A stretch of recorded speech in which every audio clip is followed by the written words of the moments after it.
अस्सलामुअलैकुम स्टूडेंट।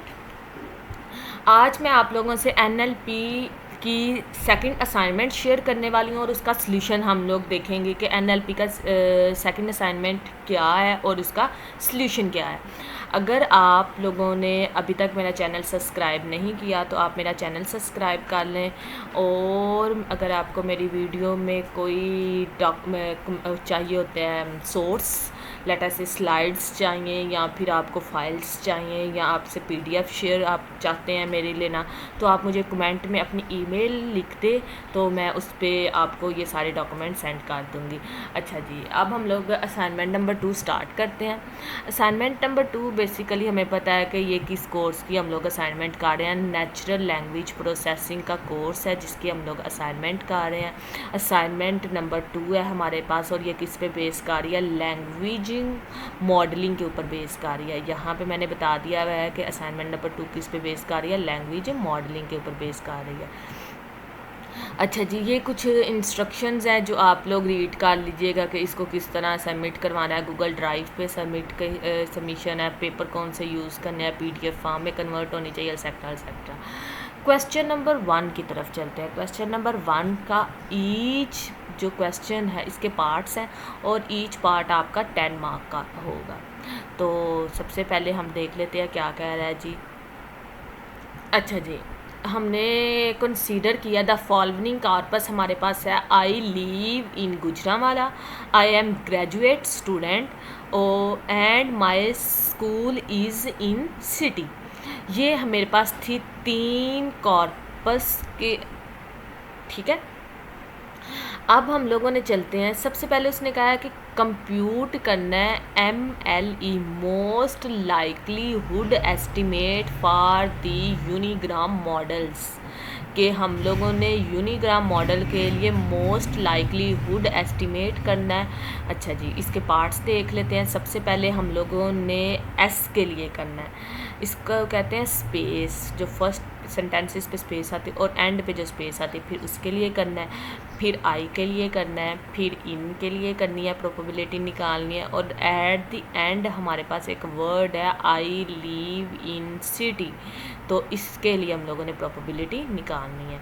अच्छा जी, question number 1 का सलूशन देख लेते हैं। क्वेश्चन नंबर 1 का सलूशन मेरे पास आता है जी ये, इसको मैं ज़रा स्मॉल साइज़ में कर दूँ ताकि आप लोगों को सही नज़र आ सके।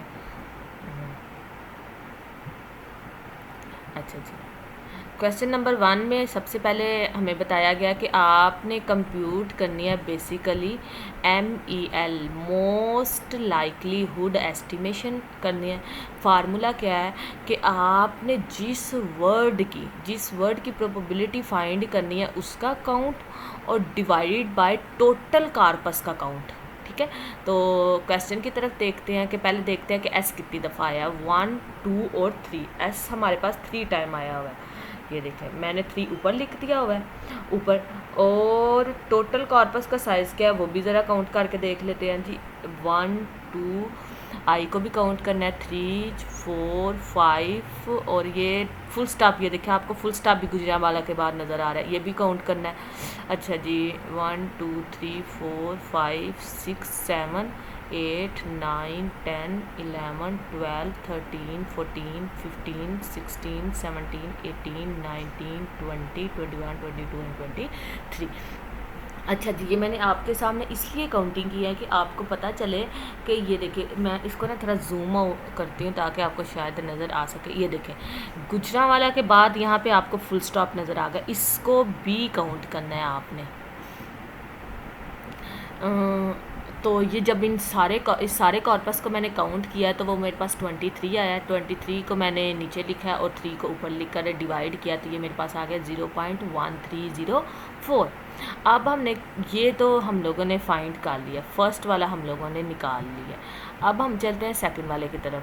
तो /S से पहले आई हुई है तो इसके लिए हम लोगों ने प्रोबेबिलिटी निकालनी है, उसका भी सेम फार्मूला यही है कि स्लैश कितनी दफ़ा किसी कॉर्पस में अपेयर हुई है उसको आपने ऊपर लिखना है और टोटल काउंट को नीचे लिखना है।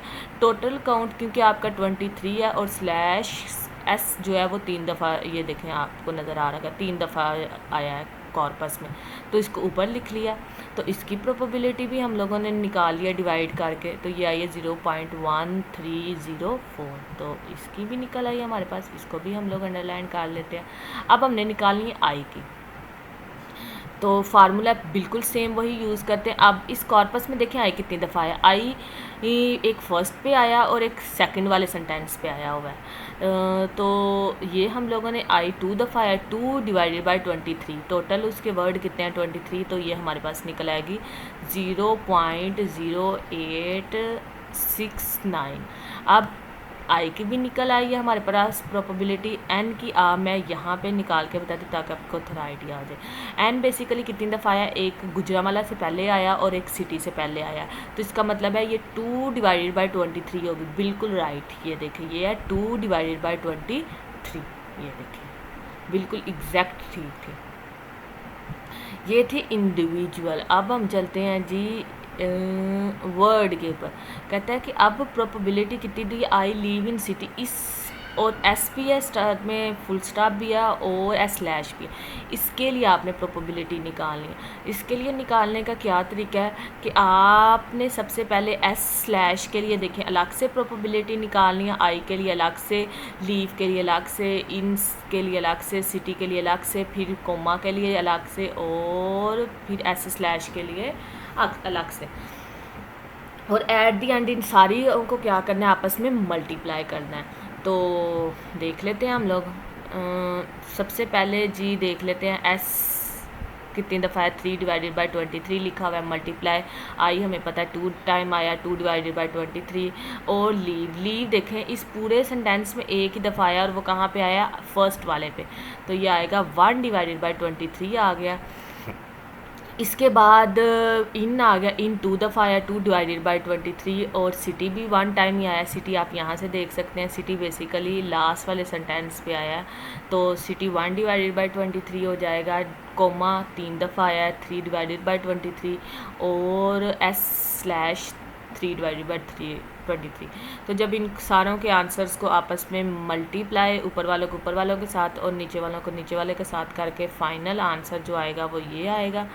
मैंने 23 को काउंट कर लिया, इसको पावर बना दिया हुआ है 23, 1 2 3 4 5 6 7, तो मैंने लिख दिया 23 की पावर 7। तो इसको जब मैंने डिवाइड किया तो ये आ गया 3.17 10 की पावर -8। तो ये मेरे पास निकल आई है probability of I live in city की। अच्छा जी, अब इसके तो 10 मार्क्स देख लिए हैं। क्वेश्चन नंबर 2 की तरफ चलते हैं। क्वेश्चन नंबर 2 हमें क्या कहता है, ये आप उसके एक दफ़ा सॉल्यूशन देख लें जी। क्वेश्चन नंबर 1 का ये था 5 का, अगर आपने नोट करना है तो आप नोट कर लें। अच्छा जी, क्वेश्चन नंबर 2 की तरफ चलते हैं। क्वेश्चन नंबर 2 बेसिकली क्या है, compute the most likelihood estimation for the bigram model. पहले हम लोगों ने यूनिग्राम के लिए किया था और अब हम किसके लिए करना चाह रहे हैं, बाईग्राम मॉडल के लिए करना चाह रहे हैं। तो क्वेश्चन नंबर 1 देख लेते हैं। क्वेश्चन नंबर 1 में वो कह रहा है कि आपने प्रोबेबिलिटी फाइंड करनी है आई एम ग्रेजुएट स्टूडेंट की, और क्वेश्चन नंबर 2 आप देख लेते हैं, वो कह रहा है माई स्कूल इज़ इन सिटी। इसकी भी आपने प्रोबेबिलिटी फाइंड करनी है, पर किस बेस पे करनी है, बाईग्राम की बेस पे करनी है। ये देखिए बोल्ड लेटर में भी लिखा हुआ है कि जी इसकी बाईग्राम की बेस पे करनी है। पहले हम लोगों ने यूनिक की थी, अब हम बाई की कर लेते हैं। अच्छा जी, बाईग्राम देख लेते हैं जी किस तरह होगी। बाईग्राम के लिए सबसे पहले क्या करेंगे कि देखेंगे कि एस टोटल कितनी दफ़ा आया हुआ है, ये देखें, और इसको निकालने का तरीका सबसे पहले बाईग्राम के लिए इन तो वर्ड को पहले लेंगे, फिर आई और मी को पहले लेंगे, फिर मी और ए को लेंगे, इस तरह करके 2 वर्ड की पेयरिंग बनाकर। तो पहले मैं ले लेती हूँ आई और एस को। जो इंग्लिश वर्ड में पहले होगा उसको नीचे रखना है और जो बाद में होगा उसको ऊपर रखना है। ये बात आपने याद रखनी है। जो इंग्लिश वर्ड में, ये देखिए मैंने लिए, इसको अंडरलाइन करके फिर आपको दिखाती हूँ। देखिए एस और आई दो वर्ड है ना, तो एस जो है वो पहले आया है, लेकिन प्रोबेबिलिटी निकालते हुए एस के काउंट को नीचे रखना है और आई के काउंट को ऊपर रखना है। ये आपने बात याद रखनी है। अच्छा जी, आगे चलते हैं। अब 2 का पेयर बना रहे हैं, तो सबसे पहले मैंने लिखा है एस और आई। तो एस बेसिकली कितने टाइम आया है, 3 टाइम आया है। आई इस कॉर्पस में कितने टाइम आया हुआ है, 2 टाइम आया है। कॉर्पस को मैं ज़रा ऊपर देख लेती, ये देखें एस 3 टाइम आया हुआ है और आई 2 टाइम्स आया है, तो इसको ऊपर आके डिवाइड कर दे तो 0.666 आ गया। अच्छा जी, इससे आगे चलते हैं। अब मैंने किसको लिया, आई और एम को लेना है। अब मैं 2 वर्ड उनको अंडरलाइन कर लेती हूँ। आई अंडरलाइन नहीं हो रहा। अच्छा जी, ये इसको मैं अंडरलाइन करती। अब मैंने पहले लिया था एस और आई को, अब मैं ले रही हूँ आई और एम को। तो आपने ये बात याद रखनी है कि अब आई का काउंट जो है वो नीचे रखना है और एम का जो काउंट है वो ऊपर रखना है। ये देखिए सेम यहाँ पे मैंने वही काम किया। आई का काउंट 2 था, उसको नीचे रखा हुआ है। एम का काउंट 1 था, तो उसको ऊपर रखा हुआ है, तो ये आ गया 0.5। इसी तरह सबके 2 क्योंकि बाईग्राम निकाल रहे हैं। अब मैं इसको कंट्रोल जी करके नेक्स्ट वाले पे चलती हूँ। अब मैंने किसको लिया, ए और एम को लिया।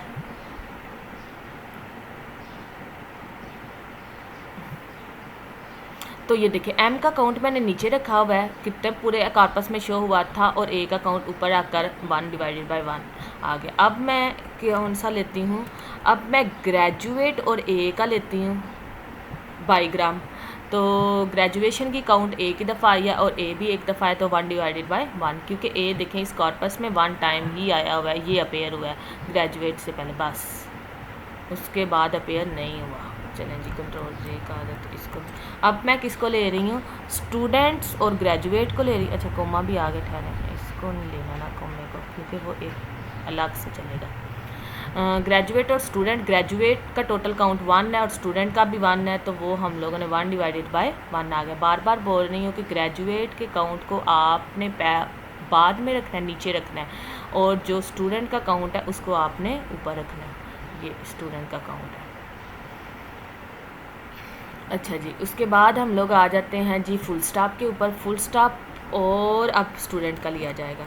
ये मैंने फुल स्टॉप और स्टूडेंट को ले लिया, और मैं थोड़ा सा ना इसको जूम आउट भी कर देती हूँ ताकि आपको ज़रा समझ आ जाए। ये देखें,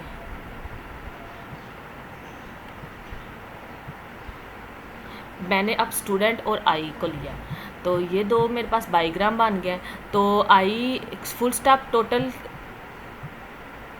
स्टूडेंट कितनी दफ़ा आया, एक दफ़ा, लेकिन स्टूडेंट के बाद फुल स्टॉप कितनी दफ़ा आया, एक ही दफ़ा आया है। तो आपने 1/1 करना है। अब फुल स्टॉप के बाद स्लैश, अब इन दोनों का पेयर बन जाएगा। कंट्रोल जी करके मैं करती हूँ, अब इन दोनों का पेयर बनाते हैं, इन दोनों का। तो देख लेते हैं, आई एस स्लैश के बाद आई की कोमा कितनी दफ़ा आया है, 3 टाइम। बेसिकली एस स्लैश भी 3 टाइम आया हुआ है, और जो हमारे पास फुल स्टॉप है पूरे कॉर्पस में वो भी 3 टाइम ही आया हुआ है। तो ये क्या हो जाएगा, 3/3 क्या हो गया, 1 हो गया। अब हम लोगों ने जो ऊपर सारी प्रोबेबिलिटीज़ निकली हैं, इन सारों को आपस में मल्टीप्लाई करना है। ये देखें जितने भी ऊपर ये 2.3 2/3 1/3 इनका जो आंसर निकला है, इन सारों को जब हम लोगों ने मल्टीप्लाई किया है और आया 2/6, और इसको डिवाइड करके आया 0.333, ये निकला है हमारे पास इसका आंसर। अच्छा जी, सेम वही काम जो है हमने करना है सेकंड वाले क्वेश्चन के ऊपर। फर्स्ट वाले का निकली है प्रोबेबिलिटी, सेकंड वाले क्वेश्चन के ऊपर भी बिल्कुल ही वही काम करना है। तो वो देख लेते हैं हम लोग। अब मैं पेयरिंग नहीं बनाऊंगी, अब मैं सिंपल सीधा सीधा आप लोगों को यहाँ से बताऊंगी कि माई और एस का सबसे पहले पेयर बना है। माई और एस में देखें, एस का काउंट बाद में नीचे रखना है, और माए क्योंकि पूरे कॉर्पस में 1 टाइम अपेयर हुआ है तो 1/3। इसी तरह फिर आपके पास बनेगा माए और स्कूल का पेयर बनेगा। तो माए को मैंने नीचे रखा है और स्कूल, इंग्लिश का जो वर्ड पहले आता है उसको नीचे रखना है और जो बाद में आता है उसको ऊपर रखना है। 1/1 तो 1 आ गया, क्योंकि पूरे कॉर्पस में स्कूल और माए 1 टाइम ही अपेयर हुआ है। इसी तरह फिर बनेगा स्कूल और इसका 1/1। इसी तरह इन और सिटी का बनेगा, सॉरी इन और इज का बनेगा। तो ये आ गया जी 1/1। फिर आएगा सिटी और इन का बनेगा, ये आ गया। फिर हमारे पास आएगा सिटी और फुल स्टॉप का बनेगा, और फिर एंड पे फुल स्टॉप और स्लैश। यहाँ पे स्लैश लगाने थे तो वो मैं लगानी भूल गई हूँ। ठीक है, तो ये 3/3 ये हमारे पास निकल है। अब ये जितनी प्रोबेबिलिटीज़ ऊपर निकली हैं इन सारों को जब आपस में मल्टीप्लाई करेंगे, ये देखें यहाँ पे मैंने इन सारों को आपस में मल्टीप्लाई किया तो ये निकल आएगा 1/6, और डिवाइड करने से है 0.166। ये हमारे पास आ गया है जी सेकंड क्वेश्चन का आंसर। अब हम लोग चलते हैं थर्ड वाले पे, चलते हैं थर्ड वाला क्वेश्चन को देख लेते हैं। ये था जी बाईग्राम के साथ। अब हम चलते हैं trigram model. Compute the mutually likelihood estimate for the trigram model. Trigram model के लिए देखना है, किसके लिए देखना है, आ ग्रेजुएट और स्टूडेंट की प्रोबेबिलिटी के दरमियान, और सिटी के बाद फुल स्टॉप है और उसकी हम लोगों ने S/ पे प्रोबेबिलिटी निकालनी है। अच्छा जी, क्वेश्चन नंबर 1 देख लेते हैं। क्वेश्चन नंबर 1 में आ ग्रेजुएट देखें पूरे कॉर्पस में दोनों इकट्ठे एक साथ, ट्राईग्राम में इन दोनों इकट्ठों का देखना है तो ये एक दफ़ा पेयर हुए हैं। ये दोनों आ ग्रेजुएट देखें पूरे कॉर्पस के अंदर इकट्ठे जो है ना वो एक ही दफ़ा पेयर हुए हैं। तो ये देख लिया। अब हम लोगों ने ये 1 टाइम आ गया, और स्टूडेंट टोटल स्टूडेंट कितनी दफ़ा अपेयर हुआ है, स्टूडेंट भी एक ही टाइम अपेयर हुआ है तो 1/1 आ गया। ये देखें 1/1। अब सिटी के बाद फुल स्टॉप, सिटी के बाद फुल स्टॉप पूरे कॉर्पस में एक ही दफ़ा आया है। ये देखें मैंने इसको अंडरलाइन कर दिया। तो इसका मतलब ये है कि ये आ जाएगा 1 और उसके बाद आया ऐसा ही है स्लैश है तो S/ कितनी दफ़ा आया है जी, वो भी मेरे पास आया 1 टाइम। कि इसके बाद S/, इन दोनों वर्ड के बाद S/ 1 टाइम ही आया हुआ है। ठीक है, 2 वर्ड देखने, सिर्फ एक वर्ड नहीं देखना। सिटी डॉट के बाद S/ कितनी दफ़ा आया है, 1 टाइम आया हुआ है तो 1/1, तो ये आ गया 1 आंसर। अब हम लोग चलते हैं जी क्वेश्चन नंबर 2 की तरफ। ये जी इसको सॉल्व करने का हिंट भी दिया हुआ था कि काउंट्स को यूज़ करना है, ये हमें दिया हुआ था एग्जाम्पल नंबर 3 को सॉल्व करने का हिंट।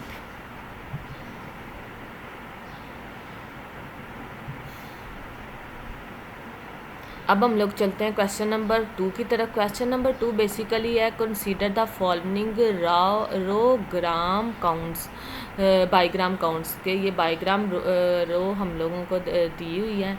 तो आई कितनी दफ़ा इसमें आया, 2533 टाइम, वांट 297 टाइम आया है किसी कॉर्पस में, 2 इतनी टाइम, और ईट मेरे पास 746 टाइम।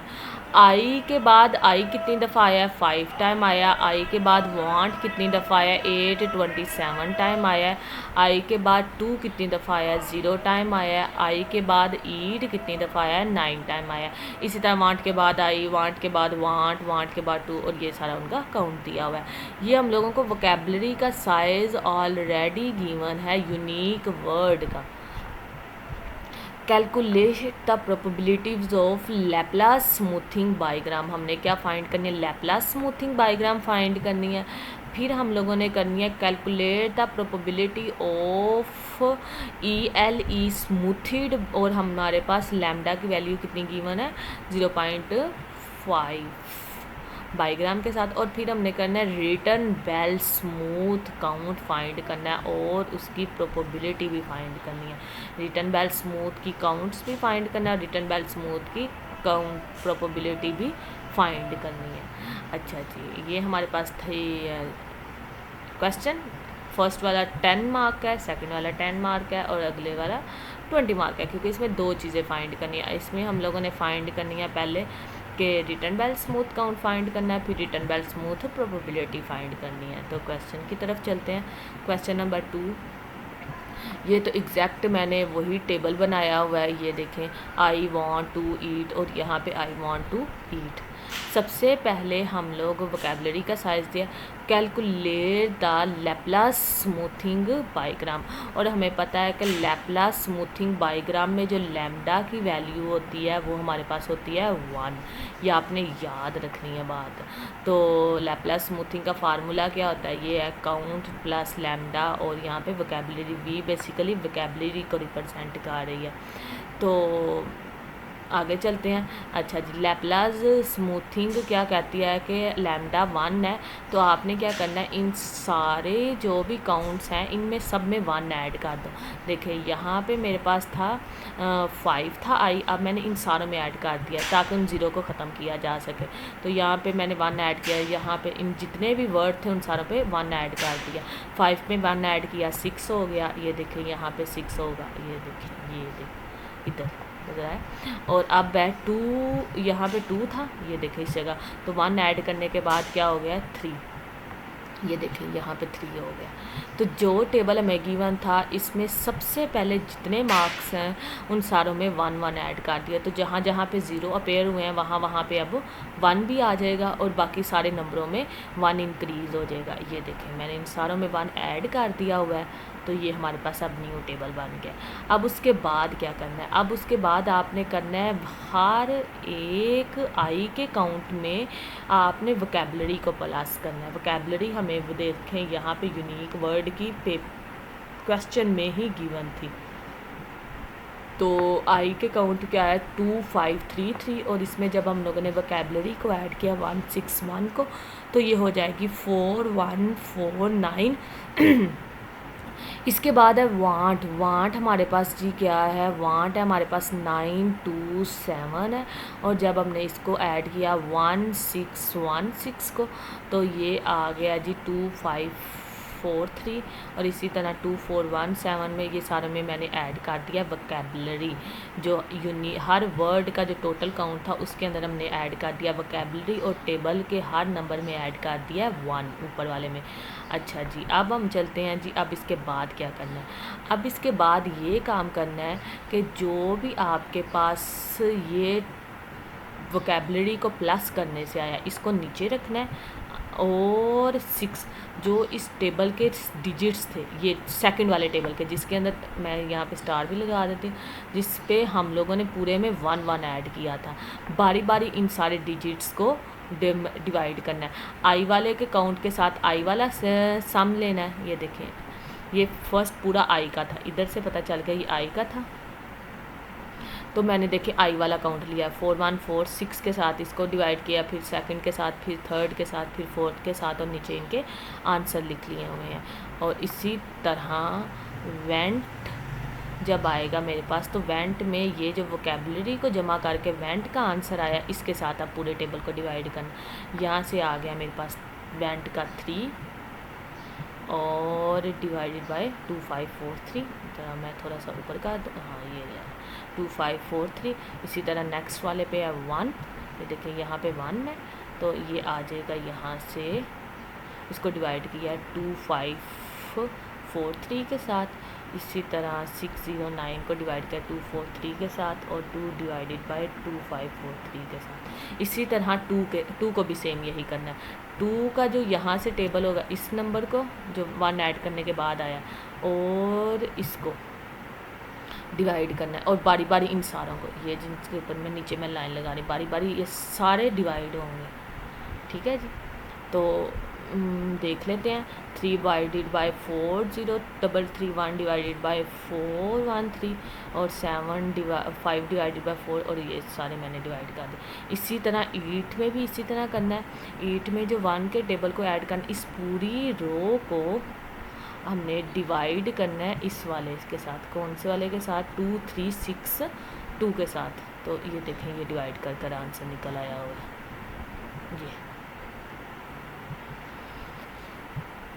ये हमारे पास लिखी निकली है लैपलाज स्मूथ। अच्छा जी, मैं यहाँ पे रखती हूँ। ये हमारे पास जो हमने सारी कैलकुलेशन की है, ये निकली है हमारे पास लैपलाज स्मूथिंग जो हम लोगों ने फाइंड की है। इसका मतलब है क्वेश्चन नंबर 1 जो बाईग्राम को यूज़ करते हुए लैपलाज स्मूथिंग हमने निकाली थी, वो हम लोगों का क्वेश्चन 1 जो है वो सॉल्व हो चुका हुआ है। अब हम लोग इसके क्वेश्चन नंबर 2 को देख लेते हैं, पार्ट 2 को, और फिर पार्ट 3 को। अच्छा जी, पार्ट 2 को देखते हैं। पार्ट 2 को देखने से पहले हम लोग देख लेते हैं कि EL स्मूथिड के अंदर अल्फ़ा की वैल्यू, ये देखें उन्होंने दी हुई है लैम्डा की वैल्यू 0.5। तो ये आपको पेपर में ज़रूर मिली होगी। इसका फार्मूला भी सेम वही है, लेकिन वहाँ पे हम लोगों ने 1 को ऐड किया था और यहाँ पे किसको ऐड करना है, 0.5 को ऐड करना है। और अब चलते हैं जी नेक्स्ट स्टेप की तरफ। पूरे टेबल में वहाँ पे पहले सबसे पहले 1 को ऐड किया था। अब इस पूरे टेबल में सारों के साथ हम लोगों ने 0.5 को ऐड करना है। और एक और बात ये याद रखनी है, ये था आई का सम, मतलब ये यहाँ पे टोटल आता था, इस जगह टोटल लिख के, तो यहाँ पे आई का सम, ये वाली वर्ड यहाँ पे आता था, यहाँ पे इधर ये टोटल आई का है, ये इसके बाद 1 का टोटल है, इसके बाद 2 का टोटल है, और ये सारा इस तरह। अच्छा जी, तो वो देख लेते हैं। अब हमने क्या किया है, सारे टेबल में 0.5 को प्लस कर दिया है, तो थोड़ी सी स्मूथिंग ऐड की है, बहुत ज़्यादा नहीं की। और टोटल्स में भी देखें हम लोगों ने 0.05 को ऐड किया और मल्टीप्लाई किया वोकैबुलरी के साथ। ये है ELE स्मूथिड बाईग्राम। काउंट्स में हम इस तरह करते हैं कि पूरे टेबल में 0.5 को ऐड करते हैं, और जो इनका आई का काउंट, टोटल काउंट लिखा होता है, वेंट का टोटल काउंट लिखा होता है, इसके अंदर भी 0.5 को ऐड करते हैं और मल्टीप्लाई करते हैं 1616, मतलब जो कि वोकैबुलरी हम लोगों को दी होती है उसके साथ। तो ये हम दोनों ने हमने कर लिया कि पहले इन दोनों को आपस में मल्टीप्लाई करना है, फिर जो आंसर आएगा उसको हमने 625 जो टोटल होगा उसके साथ प्लस कर लेना है। टोटल यहाँ से निकला है, ये देखें, ये है हमारे पास, ये यहाँ से 8 का, 2 का, आई का और 1 का, इसको 0.5 के साथ जब प्लस करना है और मल्टीप्लाई कर देना है 1616 के साथ। तो ये मैंने प्लस कर दिया, इसको थोड़ा सा मैं जूम कर दूँ ताकि आपको शायद ना प्रॉब्लम ना हो नज़र आने में। ये देखिए,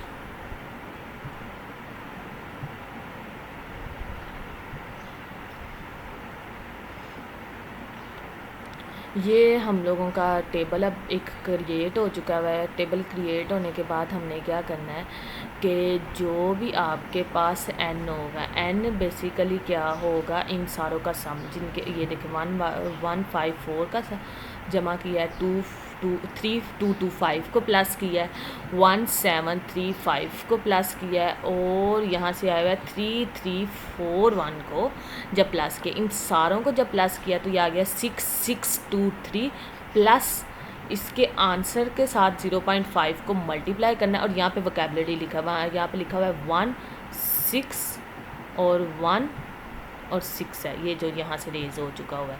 तो उसके बाद जब 0.5 को 1616 के स्केयर के साथ हम लोगों ने, और यहाँ पे स्केयर भी है, यहाँ से पता चल जाएगा, इधर स्केयर भी लेना, 161 का स्केयर भी लेना है। मैं यहाँ से अगर मुझसे लिखा जाता है तो मैं यहाँ से लिख के भी बताती हूँ कि यहाँ पे 161 जो 6 है उसका स्केयर लेकर हम लोगों ने उसका स्केयर लेकर, सॉरी यहाँ से स्केयर नहीं लिया गया, इसका ये स्केयर है और इसको मल्टीप्लाई किया हुआ है 0.5 के साथ, 0. और यहाँ से 5 के साथ, ये है यहाँ पे 0.5 1616 का स्केयर, इन दोनों को आपस में मल्टीप्लाई करके प्लस जो यहाँ पे मैंने अंडरलाइन किया इनके सम के साथ किया, तो ये आ गया 131235 1। ये आ गया ELE हमारे पास स्मूथिंग। अब इसके बाद क्या करना है, जो ये फाइनल आंसर निकला हुआ है ना, ये वाला जो फाइनल आंसर निकला हुआ है, ये जिसको मैंने अंडरलाइन किया, इस वाले को सारे वर्ड जितने भी यहाँ पे वर्ड है, ये वाला वर्ड, ये वाले वो काउंट, ये वाला काउंट, वो 5.5, 8 टू 7.5, 0.5, 9.5, इन सारों के साथ हम लोगों ने इसको डिवाइड करना है। देखें ये मैंने सारों के साथ इसको डिवाइड किया हुआ है। फर्स्ट वाला देख लें, 5.5 को टोटल के साथ डिवाइड किया है, तो फिर हम लोगों ने इसको इस पर डिवाइड किया है। तो डिवाइड करने से जो आंसर आए हैं वो ये हैं। आप अपने आंसर्स को कैलकुलेट करके मैच कर लें, फिर आगे चलते हैं।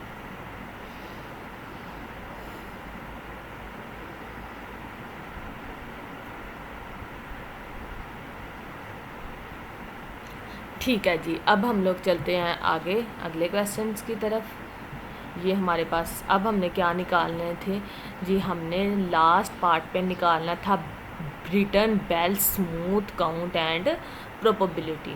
तो सबसे पहले रिटर्न बेल काउंट निकाल लेते हैं, फिर उसकी प्रोबेबिलिटी निकाल लेते हैं। ये था हमारे पास, यहाँ तक दिया हुआ था ओरिजिनल टेबल, यहाँ से ये हमारे पास ओरिजिनल टेबल है ये वाला, ठीक है। तो रिटर्न बेल स्मूथ क्या कहता है जी, आपने क्या करना है, इन सारों के रो वाइज काउंट को जमा कर लेना है, फिर कॉलम वाइज जमा कर लेना है। तो जी देख लेते हैं इसको किस तरह करते हैं।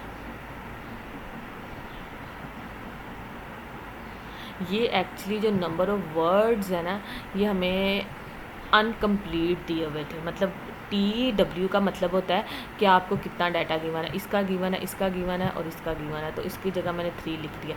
कितना डाटा गिवन है, 3 गिवन है। इधर भी 3 फिलिंग है और 1 नहीं है, इधर 1 फिलिंग है। TW का मतलब तो ये होता है। और TN का मतलब क्या होता है, TNW का मतलब देख लेते हैं। सबसे पहले यहाँ से ये देखिए काउंट किया हुआ है, फिर TN, ये सारे निकालने का तरीका बताती हूँ। WZ कैसे निकालते हैं, ZW जो भी आपके पास वोकेबलरी है इसमें से हमेशा TW को माइनस कर TW हमारे पास ये आ गया कि जितनी इसके अंदर काउंटिंग दी होती है ना, ये काउंटिंग, ये जितने भी फिलिंग नंबर होते हैं वो वाले, वो यहाँ पे लिखते हैं। यहाँ पे 3 नंबर फिलिंग थे तो मैंने 3 लिख दिया है। यहाँ पे भी 3 नंबर फिलिंग थे, ये लिखते हुए हैं। यहाँ पे भी 3 नंबर फिलिंग थे। अच्छा यहाँ पे ना ये देखिए कॉन्टिन्यू का डाटा, ये ना कुछ डाटा मिसिंग था। तो आप अगर बुक से रीड करेंगे ना तो समझ आ जाएगी कि ना भी NW का मतलब ये होता है कि ये वाले नंबर को, ये वाले नंबर को और ये वाले नंबर, जिनको मैंने तीनों को अंडरलाइन किया, इनको प्लस कर आपने यहाँ पर लिखते हैं। अगर एग्ज़ाम्पल आपकी, ये एग्ज़ाम्पल एक्चुअली लेंथी थी तो ये फिर मैंने सारी नहीं लिखी, लेकिन अगर आप लोगों को वैसे रिटर्न बेल स्मूथिंग का पता होना चाहिए तो ये NW किस तरह निकलता है कि ये जो फिलिंग नंबर्स होते हैं इन सारों को प्लस कर जैसे कि ये 2 को प्लस करें, 4 को प्लस करें तो 6, 8, 6 को प्लस करें तो ये आ जाता है 2417। लेकिन क्योंकि ये छोटा नंबर आएगा, लेकिन ये 2417 आया हुआ है, जो इसके अंदर ये ब्लैंक्स मैंने छोड़ी हुई है ना, उन सारों को भी प्लस कर आया हुआ है। तो आप उस छोटी एग्जांपल से भी कर सकते हैं। अच्छा जी, W निकालते किस तरह है, जो भी आप लोगों को वोकेबलरी दी होती है उसमें से हमेशा T को माइनस कर ये हमारे पास निकल आता है। अब आ जाते हैं जी बेल स्मूथिंग काउंट की तरफ। बेल स्मूथिंग काउंट बेसिकली किस तरह निकालते हैं जी, वो देख लेते हैं। बेल स्मूथिंग काउंट को निकालते हैं, जो भी आपके पास यहाँ पे नंबर गिवन होता है, यहाँ पे उसको आप डिवाइड करते हैं इस नंबर के साथ, जो और इन सारों को, फिर ये जो नंबर आया मेरे पास इनको डिवाइड किया पहले 2 के साथ, फिर 6.8 के साथ, फिर 1 के साथ, और इसी तरह ये जो नंबर आया इसको डिवाइड किया 2 के साथ, फिर 4 के साथ, फिर 6, 8, 7 के साथ। तो ये देखें यहाँ पे मैंने फार्मूला नहीं लिखा हुआ, चलो ये फिर उनको डिवाइड करने से ये मेरे पास आंसर्स आ जाते हैं, ये देखें। और ये फिर इन सारों को जब सम किया जाता है, इसको और इसको, क्योंकि यहाँ पे देखें ब्लैंक्स छोड़ी हुई हैं, वो सारे नंबर नहीं थे मैंने लिखे, तो ये इनका सम ये निकल आता है। तो इसी तरह इस रो का अगर प्लस किया जाए तो ये निकलता है, और फिर इस रो का और इस रो का, ठीक है। आगे चलते हैं। काउंट फॉर अनसीन और अनसीन डाटा, मतलब उनके लिए भी जो ज़ीरो हैं, अब उनके लिए काउंट किस तरह निकालते हैं, वो किस तरह। सीन कितने थे हमारे पास, 3 थे, फर्स्ट वाले, और Z हमारे पास निकला हुआ है, Z हमारे पास निकला है 1613। यहाँ से देख लेते हैं, ये देखें C हमारे पास 3 थे और Z निकला हुआ है 1613, 31613, और ये हमारे पास निकला हुआ है 5, ये यहाँ से आया हुआ है, जो यहाँ से इनके टोटल काउंट को प्लस करने से आया था 2533, ये इनको प्लस करने से आया हुआ है। अच्छा जी, और इसके साथ जितने नंबर कितने काउंट फिलिंग थे, TI हमारे पास 3 थे, और इनको प्लस करके मल्टीप्लाई कर कर ये आंसर आ गया। इसी तरह वांट का भी हम लोगों ने ये फार्मूला यूज़ करते हुए निकाला है, 2 को भी इसी तरह निकाला है, और ईट का भी। ये हमारे पास आंसर आ गए हैं। ये किसके निकले हैं? अनसीन डाटा के निकले हैं। अब हम लोग ओरिजिनल काउंट की तरफ चलते हैं। ओरिजिनल काउंट्स बेसिकली जो हमारे पास है वो किस तरह निकालेंगे, वो निकलता है जी, हमारे पास टोटल 5 नंबर्स थे। अच्छा जी, इधर से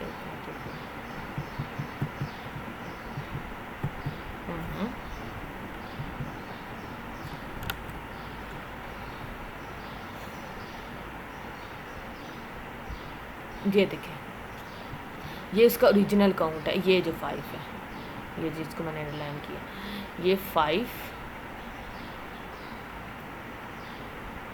और मल्टीप्लाई कर दिया हम लोगों ने आई का जो सम निकला हुआ था उसके साथ, और +3 जो कि IT था। IT मैंने टेबल में पहले ही निकाल दिया हुआ है, तो ये मल्टीप्लाई करके आ गया।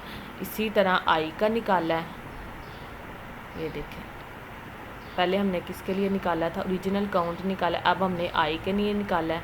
I का देख लेते, I वांट का, I का देख लेते हैं जी, ये ओरिजिनल टेबल से, ये देखें I और वांट का निकला 827, ओरिजिनल को मल्टीप्लाई किया हुआ है यहाँ पे, वही काम 253 जो उसका सम निकला हुआ था 253, और प्लस जितने T थे, तो इनको जब आपस में मल्टीप्लाई कर कर और डिवाइड कर कर आंसर निकाला तो वो आया 826.06।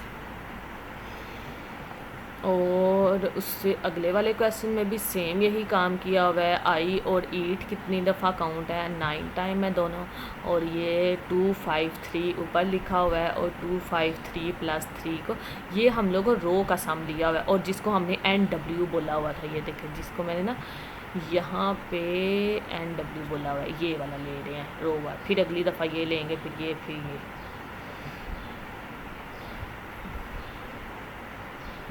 अब देखें फर्स्ट रो ख़त्म हो गई है। अब हमने लिया है जी ईट का 2 के साथ, वो है 2 मल्टीप्लाई बाय, और अब हमने इस रो का सामने लेते जा रहे हैं, और इसमें 1 फिलिंग थी। T की वैल्यू यहाँ पे 3 थी, पहले वाले में यहाँ पे 3 थी, और इसमें ये वाली अब निकालनी है पहले ईट की, फिर बाद में ये 2 निकाले हुए, क्योंकि ये ज़रा शॉर्ट था तो मैंने कहा चलो ये जल्दी निकल आएगा तो इसको पहले लिख लेते हैं और बाकी दोनों को बाद में लिख लूँगी। तो ये क्योंकि एक ही निकालनी थी तो फिर मैंने ये देखें जल्दी से उसको निकाल ली हुई है। तो उसके बाद फिर नेक्स्ट की निकाली है, सेम बाकी दोनों की रोज़ की इसी तरह निकालनी है, और वहाँ पे सम लिख कर 2 ऊपर ओरिजिनल टेबल से पकड़ेंगे, 927 उसकी रो का सम होगा 927, और ये T की वैल्यू है, उसी रो की T की वैल्यू लेनी है जिसको हम सॉल्व कर रहे हैं। मैंने ये बात आपको बता दी है कि उसी रो की T वैल्यू लेनी है जो हम लोग रो सॉल्व कर रहे होते हैं। आपने कोई दूसरी रो की T की वैल्यू नहीं उठानी, अदरवाइज़ आपका क्वेश्चन जो है वो गलत हो जाएगा। अच्छा जी, उसके बाद ये देखें सारों के ऊपर अप्लाई कर दिया, उसके बाद वेंट 2 पे अप्लाई किया, वेंट 2 पे आया 608 और 927 डिवाइडेड बाय 927 + 3, और देख लेते हैं जी न ये कहाँ पे है 60, ये ओरिजिनल है, ये देखें 608 उसका टोटल सम है 927, और प्लस हमने करना है ये 3 को नीचे वाले से प्लस करना है, तो ये देखें ये उसी को किया हमने, ये देखें 927 + 3, और जब इनको आपस में सॉल्व किया तो ये आ गया 606.03। आगे चलते हैं, आगे अब 2 का I के साथ किया हुआ है, 2 को आई के साथ करने के ओरिजिनल टेबल में से 2 लिया हुआ है, और हम लोगों ने रो वाइज का सम लिया हुआ है 2417, और इसके टी को प्लस किया हुआ है नीचे, तो ये आ गया 1997। तो अब इसका ये आंसर आ चुका हुआ है। नेक्स्ट चलते हैं जी, हमारे पास आता है अब 2 का काउंट देख लेते हैं। वो आता है 3665 और फिर आता है 685, और ये हमारे पास पूरा का पूरा एक टेबल जनरेट होता है, जिसकी वैल्यू को फिर इन सारों की वैल्यू को ना फिर मैंने इस टेबल में लिखा हुआ है। देखिए पहले वाले का आता था 4.9940, और ये देखें यहाँ से आया है, ये देखें सीन डाटा को ना सारे का सारे मैंने इस टेबल में पुट किया हुआ है। ये देखें ये सीन डाटा की सारी जो वैल्यू आती गई हैं साथ साथ मैं उनको पुट करती गई। इधर पहले की है, दूसरे वाले आई पे देखें ये वाली ये आई हैं इधर से, ये मैंने स्टार लगाया तो दूसरे वाले टेबल में मैंने ये वाली वैल्यू पुट कर दी यहाँ पे, ठीक है। और फिर हमने जब तीसरी वाली कैलकुलेशन की थी ये वाली, मैंने उनके ऊपर स्टार लगा दिए हैं जो मैंने टेबल में, और इसी तरह जो भी हमारे आंसर आते गए हैं मैं उन सारों को फिर इधर पुट करती गई हूँ, ठीक है। और जब इनको प्लस किया तो ये आता है 2533, क्योंकि पॉइंट्स के बाद भी अगर ये यहाँ पे ना डाटा थोड़ा सा मिसिंग है, लेकिन अगर इन सारों को अगर वो डाटा अवेलेबल होता तो नो डाउट उसका आंसर आना था 2533। अगर आप किसी छोटी एग्जांपल के साथ कर रहे हैं तो आपका आंसर आप सम करके देखिएगा तो यही आएगा जो आपने लिखा यहाँ पे निकला होगा NW का।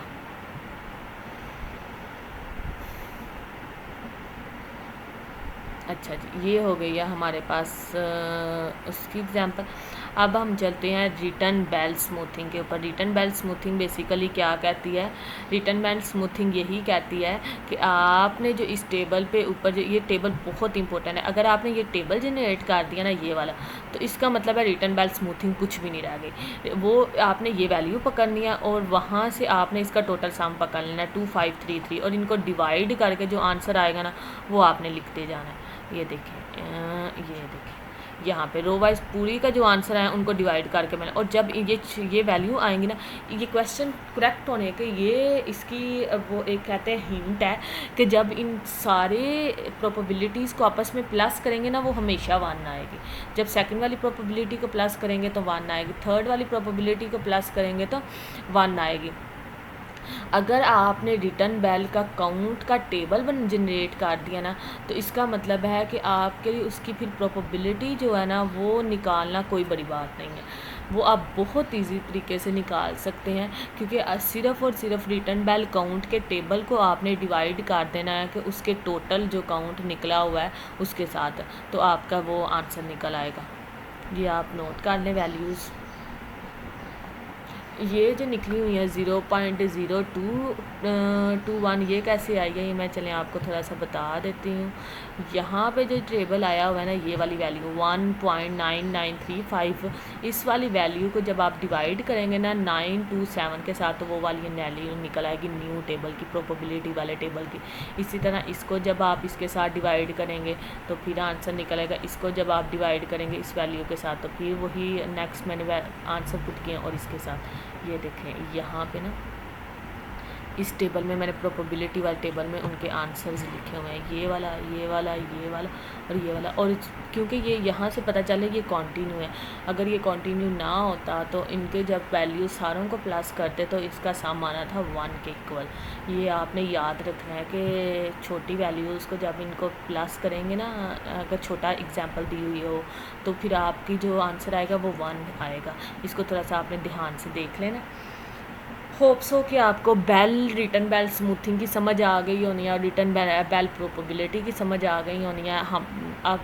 अब हम लोग क्वेश्चन नंबर 3 को देख लेते हैं, जो कि बहुत इजी क्वेश्चंस है, पेपर में अक्सर इसके बारे में क्वेश्चन भी आता है।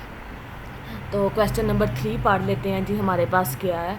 Adjust the count of the following table of seen and unseen value and compute the probability using Good Turing smoothing technique. हमने गुड स्मूथिंग टेक्निक को यूज़ करते हुए इस टेबल के काउंट को एडजस्ट करना है, प्रोबेबिलिटीज़ निकालनी है। तो देख लेते हैं, एक हमारे पास एक्स क्लास गिवन है जिसके अंदर सी है और उसके अंदर काउंट कितनी दफ़ा आया, उसका 10 आया। ए है और उसका काउंट कितनी दफ़ा आया, 5 टाइम। ए डॉट है और वो कितनी दफ़ा आया, 4 टाइम। ये हमें पूरी की पूरी एक एग्जांपल दी हुई है कि डबल डॉट है तो वो कितनी दफ़ा आया, 1 टाइम आया हुआ है। होप्स हो कि आपको एग्जांपल क्वेश्चन समझ आ गया है। क्वेश्चन ये कहता है कि आपने good Turing smoothing technique apply करनी है इसके ऊपर और सीन और अनसीन वैल्यू कंप्यूट करनी है by use in form of probability. अच्छा जी, अब हम लोग क्वेश्चन नंबर 3 के सॉल्यूशन की तरफ चलते हैं और क्वेश्चन नंबर 3 का सॉल्यूशन देख लेते हैं। ये हम लोगों के पास क्वेश्चन नंबर 3 का सॉल्यूशन आ गया है। क्वेश्चन नंबर 3 में एक्स की क्लास, तो ये देखें वही मैंने नोट की हुई है, इसको मैं थोड़ा सा स्मॉल कर दूं ताकि आपको नज़र आ सके। हाँ, ये तो एक्स वही क्लास है जो आपको पेपर में वो इधर क्वेश्चन में गिवन थी। ये देखें, इसको भी थोड़ा मैं स्मॉल कर देती हूँ ताकि थोड़ा पता चले।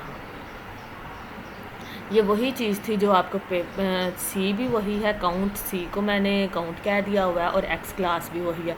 अब एन सी कैसे निकालते हैं, ये एक टेक्निक भी कह सकते हैं निकालने की। ये मैं आपको बताती हूँ किस तरह निकालते हैं। तो एन सी प्लस 1 किस तरह निकालना है ये भी आपको बताती हूँ। ये इसका एक टेबल बना लें, एक सी स्टार का टेबल बना लें, ये आपके पास आ जाएगा। और एक आपके पास आ जाएगा हमारे पास जी के पी जी टी एक्स का एक टेबल। हम लोगों ने 4 इसके टेबल जनरेट कर लेने। अच्छा जी, एन सी अब कैलकुलेट कैसे करते हैं वो मैं बता देती हूँ। आप देखें, एन 10 कितनी दफ़ा आया है, इसका मतलब है एन 10 1 टाइम आया हुआ है। 10 देखे काउंट में कहीं और आया हुआ है, बिल्कुल भी नहीं आया हुआ, नहीं आया। इसका मतलब है 5 काउंट में कितनी दफ़ा आया हुआ है, 1 टाइम, वो भी 5 काउंट में। 4 कितनी दफ़ा आया, 2 टाइम, यहाँ पे भी 4 2 टाइम, मतलब ये काउंट करना है। ये 4 कितनी दफ़ा इस पूरे काउंट में आया, 2 टाइम, वो लिख दिया। फिर 4 कितनी दफ़ा इसको पूरे काउंट में आया, 2 टाइम। और 3 इस पूरे में कितनी दफ़ा आया, 2 टाइम। तो ऊपर वाले में भी 2 लिख देना है, नीचे भी 2 लिख देना है। 2 इस पूरे काउंट में सी के अंदर कितनी दफ़ा आया, एक ही दफ़ा आया है, तो उसको एक दफ़ा 1 देखे कितनी दफ़ा आया, 1 2 3 4 5 टाइम आया, तो ये हमने लिख दिया। तो फिर 1 कितनी दफ़ा आया, पूरे काउंट में 5 टाइम आया। फिर 1 कितने काउंट में आया, 5 टाइम आया। ये लिखा है 0 कितनी दफ़ा आया, 4 दफ़ा। तो ये हम लोगों ने एन सी निकालने का तरीका मैंने बता दिया। अच्छा जी, ये हो गया आपका एन सी का टेबल मैंने बना दिया। एन सी के टेबल के बाद एन सी प्लस 1 कैसे निकालते हैं, ये देखें। एन के अंदर सी के अंदर उसकी वैल्यू प्लस करें 11। क्या 11 इस पूरे टेबल में कहीं आया हुआ है, बिल्कुल भी नहीं। सी के टेबल में पूरा 11 नहीं आया, तो उसकी जगह 0। अब हमने क्या करना है, 5 + 1 6 इस पूरे टेबल में आया हुआ है, नहीं, 0। अब सी, अब 4 + 1 5 देखें इस पूरे काउंट सी में कितनी दफ़ा आया, एक दफ़ा, वो लिख दिया। फिर यहाँ पे लिखना है के जी 4 + 1 5 आया, 3 + 1 4 इस पूरे टेबल में कितनी दफ़ा आया, 2 टाइम। तो ये देखें मैंने उसकी जगह 2 लिख दिया हुआ है। इसको नीचे निकाल के भी मैंने बताया हुआ। ये देखें, इन सारों को प्लस करती हूँ। 3 + 4 उस काउंट में कितनी दफ़ा आया, 2 टाइम्स। 2 + 1 3 देखें उस काउंट में कितनी दफ़ा आया, वो आपने उसकी काउंट कर उसकी वैल्यूज़ को लिख देना होता है। ठीक हो गया जी, ये हो गया हमारे 2 टेबल क्रिएट हो गया। एन सी का टेबल भी क्रिएट कर दिया और एन सी प्लस 1 का भी। अब सी स्टार का टेबल हम लोगों ने कॉलम जनरेट करना है। सी स्टार का किस तरह करते हैं, सी स्टार बेसिकली होता है कि जो भी आपके पास काउंट होता है ना, यहाँ पे काउंट, उसको प्लस करते हैं 1 के साथ। ये देखें, 10 को प्लस किया मैंने 1 के साथ, यहाँ पे 11, और नंबर एन भी वहीं पे वही लिखते हैं जो उसकी एक पोजीशन से आ गए। n + 1 11 हो गया, n 11। और यहाँ पे लिखेंगे नीचे बस n का काउंट लिखते हैं, वो क्या है, तो 10 कितनी दफ़ा आया हुआ है उस टेबल में, 1 टाइम आया हुआ है। 11 तो आया ही नहीं हुआ, इसका मतलब है 0 और 1 + 1 क्या हो गया 11, तो 0 डिवाइड आगे मल्टीप्लाई करके 0। एन 5 + 1 6 तो पूरे टेबल में ही नहीं आया हुआ, उसकी जगह 0, 5 + 1 6 और एन 5 जिस पोजीशन पे खड़े हों। इसी तरह नेक्स्ट देख लेते हैं। अब हम चलते हैं 4 ये अच्छा इसके अकॉर्डिंग चलना है, इसके अकॉर्डिंग किधर गया है, इसके अकॉर्डिंग 10 को भी डील कर लिया है, 5 को भी डील कर लिया, अब हम 4 को डील कर रहे हैं। अच्छा जी 4 + 1 आगे आ जाएगा पहले, तो ये देखिए 4 + 1 5, फिर उसी का काउंट लेना है। 4 + 1 5 एन 5 है, बिल्कुल है, कितनी दफ़ा है उस टेबल में 1 टाइम है, तो उसका काउंट लिख दिया 1 टाइम आया। और अब उसका 4 एन 4 कितना है आया हुआ है उस टेबल में 2 टाइम आया हुआ है, तो ये अब हमने डिवाइड करके निकाल लिया। इसी तरह ये सारी वैल्यूज़ जो हैं हम लोग इनके काउंट को प्लस कर और ओरिजिनल काउंट के साथ डिवाइड कर निकाल लेंगे। अच्छा जी मैं आपको आहिस्ता आहिस्ता दिखाती हूँ ताकि आप अपनी वैल्यूज़ को मैच कर सकें इसके साथ। इसी तरह बी डॉट का निकाला हुआ है, बी का निकाला हुआ है, डॉट बी का निकाला हुआ है, वो निकला है 0.4, डॉट का 0.6, सी डॉट का निकला हुआ है 0.4 और ये निकला है डॉट सी का 0.4 और ए सी का निकला हुआ है 1.25 और बी सी का निकला हुआ है 1.25 और सी ए का निकला हुआ है 1.25 और सी बी का निकला है 1.25। अब हम लोगों ने निकालनी है GPGT। वो कैसे निकालते हैं, जो C स्टार की वैल्यू आती है और C को टोटल कर C टोटल किया तो ये 26 आता है, ये देखें ये लिखा भी हुआ है मैंने 26। तो C स्टार की पहले वाली तो वैल्यू 0 है, तो 0 डिवाइडेड बाई 36 0 आ गया। ए की भी C स्टार वैल्यू 0 है, तो 0 डिवाइडेड बाई 36 0 आ गया। ए डॉट की है ए C star value 0.5 divided by 36, तो ये आ गया 0.00694। और इसी तरह ये निकाली हुई है, ये हमने ऊपर वाली वैल्यू हम कहाँ से ले रहे हैं, यहाँ से हमने कैलकुलेट भी की है, ये देखें। अच्छा मैं पहले देख लूँ किसकी वैल्यू लेके जा रही हूँ, डॉट ए की वैल्यू यहाँ से आएगी, डॉट ए ये डॉट ए की वैल्यू, डॉट ए की 4 + 1 कहाँ से आया, ये टेबल के अंदर से आया है, ये देखें डॉट ए पे 4 + 1, इसके अंदर 1 ऐड किया 5 हो गया, और 4 के n की वैल्यू भी इसमें ऐड करनी है। देखें 4 + 1 5 हो गया, 5 उस टेबल में 1 टाइम आया हुआ है, यहाँ पे 5 बन गया, और जो ओरिजिनल उसका काउंट था 4 की कितनी दफ़ा उस पूरे काउंट में अपेयर हुआ है 2 टाइम, तो यहाँ से वैल्यू आ गई 2.5 डिवाइडेड बाई 36, तो ये मेरे पास आ गया 0.0694। इसी तरह ये निकला हुआ है 0.11 0.117। सारों के हम लोगों ने जितने भी वो C स्टार्स निकले थे इन सारों को 36 के साथ डिवाइड किया है, तो ये वैल्यू निकल आई। अच्छा जी थोड़ी सी मिस प्रिंटिंग हो गई है और इसकी वजह से ना यहाँ पे आंसर जो है ना वो नज़र नहीं आ रहे, लेकिन मैं आपको जूम आउट करके दिखाने की कोशिश करती हूँ, नहीं बिल्कुल भी नहीं आ रहे। खैर आप खुद से भी काउंट कर निकाल के देख लीजिएगा, इंशाल्लाह वो ठीक ही होंगे, क्योंकि एक दफ़ा आपको मेथड समझ आना चाहिए। चलिए मैं इसको ज़रा स्लो करके दिखा देती हूँ ताकि आप लोग अपने आंसर इसके साथ मैच कर लीजिएगा।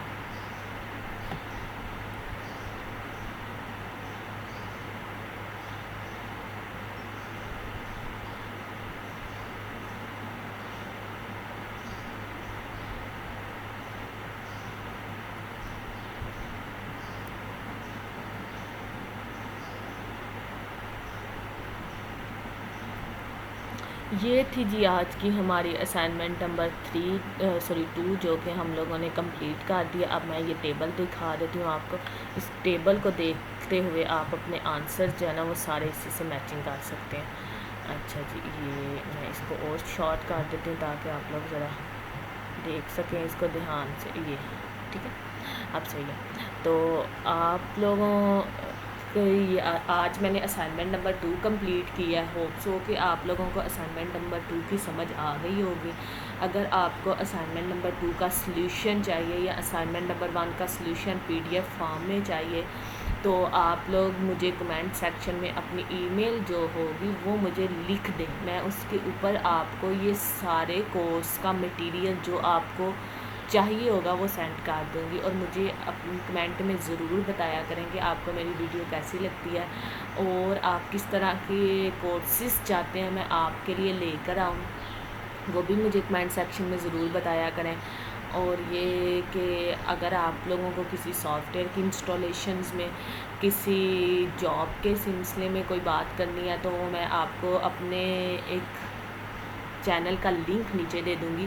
आप वहाँ पे जाकर देख सकते हैं कि कौन कौन सी जॉब्स किस तरह अप्लाई करते हैं, क्या मेथड अप्लाई करने का, और किस तरह सॉफ्टवेयर इंस्टॉल करते हैं और उनको यूज़ किस तरह किया जाता है। अगर कोई आपके कंप्यूटर में एरर वगैरह आ जाता है तो उसकी रिजॉल्विंग के इश्यूज़ भी उस चैनल पे अवेलेबल होंगे। अपना बहुत सारा ख्याल रखिएगा और इसी के साथ मुझे इजाज़त दें। अल्लाह हाफिज़।